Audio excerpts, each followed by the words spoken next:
Bonjour, une nouvelle vidéo sur Tennis Attitude aujourd'hui, consacrée à une erreur que je retrouve souvent chez les joueurs. Par exemple, je suis actuellement en stage cette semaine puisque ce sont les vacances scolaires et j'ai même des très bons joueurs qui font souvent cette erreur-là, qui va consister à utiliser, on va dire, un petit peu trop exclusivement lors de la frappe le bras et à ne pas se servir suffisamment de la rotation du buste, des épaules et des hanches pour déclencher la frappe et ainsi amener de la fluidité et également de la puissance naturelle qui peut être associée si on coordonne un petit peu l'ensemble du corps et si on évite simplement de frapper avec le bras.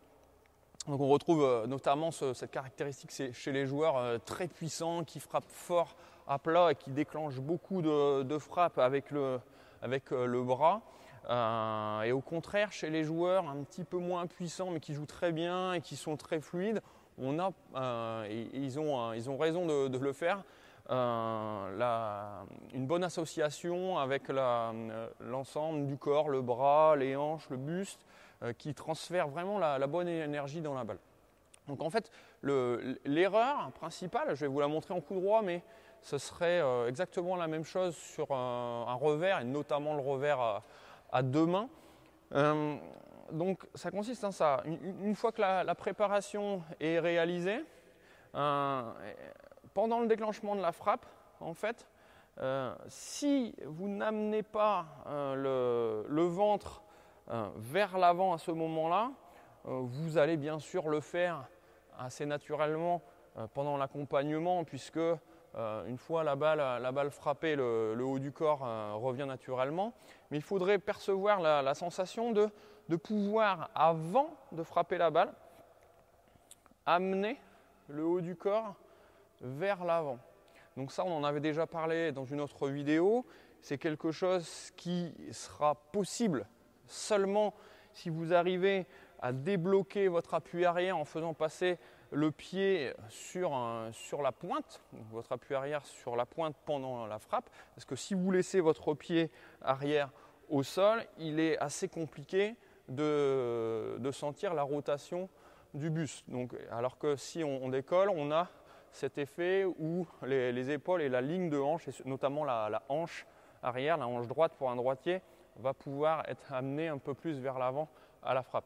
Et donc en faisant ça, on a beaucoup plus de chances de venir rencontrer la balle en avant du corps et de créer un plan de frappe stable. Donc vraiment, je vous incite, si vous percevez que vous êtes gêné, que vous frappez beaucoup de balles en arrière, à essayer vraiment de ressentir que le haut du corps est très important, pas seulement après la frappe, mais que la rotation du buste est également très importante avant la frappe. En gros, prenez ce point de repère-là, au moment de l'impact, votre buste doit être au moins orienté à l'oblique vers le poteau de filet droit, voire même on peut aller amener l'abdomen vers le filet complètement face à la zone de jeu. Bien sûr, après, on a tout ce qui est la fin de geste, mais la fin de geste sera d'autant plus facile à réaliser si vous avez réussi déjà à amener à l'impact cette position-là, ici, plutôt que si vous êtes resté trop longtemps de profil, ça va être un petit peu compliqué de finir le geste de façon fluide.